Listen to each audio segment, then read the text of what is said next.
માળિયાહાટીના જૂથડ પાટિયા રામવાવ હનુમાન મંદિરે 18મી વખત હનુમાન જયંતિ નિમિત્તે બટુક ભોજનનું આયોજન કરવામાં આવ્યું હતું અને આ કાર્યક્રમને સફળ બનાવવા લોકોએ ભારે જહેમત ઉઠાવી હતી।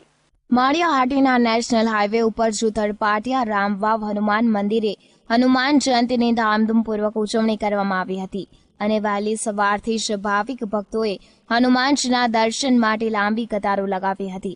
આ પ્રસંગે જૂથડ કુમાર શાળા, કન્યા શાળા, આશ્રમ શાળાના વિદ્યાર્થી તેમજ જૂથડ ગામના હનુમાન ભક્તો, ગળાધર, પાણીધા ગામ સહિતના બાળકો સાથે ભક્તજનોએ જોડાઈને મહાપ્રસાદ લીધો હતો તેમજ આ બટુક ભોજન કાર્યક્રમમાં બહોળી સંખ્યામાં નાના મોટા બધાએ અંદાજે 1500 લોકોએ મહાપ્રસાદ લઈને રામ ભક્ત હનુમાનજીના ચરણોમાં શીશ નમાવી ધન્યતા અનુભવી હતી। આ કાર્યક્રમને સફળ બનાવવા બાલુભાઈ કાગડાએ ભારે જહેમત ઉઠાવી હતી। રમેશ કારિયા સાથે લાઈવ ગુજરાત ન્યૂઝ, માળિયાહાટીના।